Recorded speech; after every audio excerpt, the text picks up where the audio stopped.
দ্রুতগতির বিভিন্ন যানবাহন এভাবেই সারাক্ষণ চলাচল করছে ঢাকা-চট্টগ্রাম মহাসড়কে। দৃশ্যটি মহাসড়কেরই সীতাকুণ্ড উপজেলার কুমিরা এলাকা থেকে নেয়া।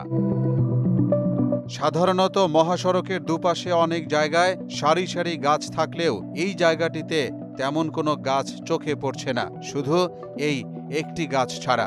আর এই একটি গাছই বাঁচিয়ে দিল 25টি তাজা প্রাণ।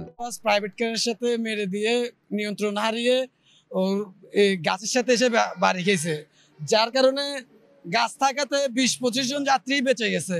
ঠিক আছে, তো আমাদেরকে গাছ লাগাইতে হবে, সড়কের পাশে পরিবেশ বাঁচাইতে হবে। গাছ লাগান, পরিবেশ বাঁচান। জানা যায় 4 জুলাই সকাল 6টার দিকে ঢাকা-চট্টগ্রাম মহাসড়কের সীতাকুণ্ড উপজেলার বড় কুমিরা এলাকায় এই গাছটির পাশেই দাঁড়িয়েছিল একটি প্রাইভেট কার। এ সময় নিয়ন্ত্রণ হারিয়ে এনা পরিবহনের একটি বাস দাঁড়িয়ে থাকা প্রাইভেট কারকে ধাক্কা দেয়। মুহূর্তেই প্রাইভেট কারটি দুমড়ে মুচড়ে মহাসড়ক থেকে খাদে পড়ে যায়, কিন্তু বাসটি মহাসড়কের পাশে থাকা এই গাছের সঙ্গে আটকে যায়। তা না হলে পাশেই থাকা বিশাল খালে পড়ে যেত বাসটি, ফলে বেঁচে যায় বাসে থাকা 25 জনের জীবন।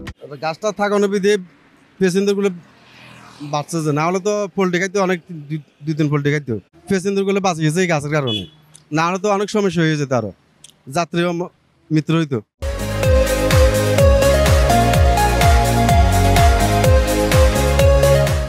দুমড়ে মুচড়ে যাওয়া বাস এবং প্রাইভেট কারটি দেখলে বোঝা যায় গাছটি কত বড় আঘাত সহ্য করেছে। আর গাছের দিকে লক্ষ্য করলেই দেখা যাবে আঘাতের চিহ্ন।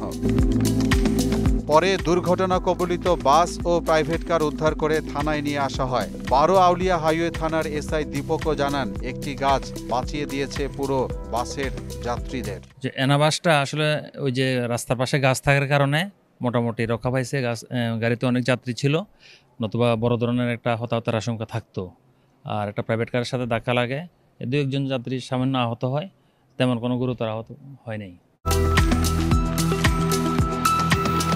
মোহাম্মদ ওয়ালিউল্লাহ, মোহনা ডিজিটাল।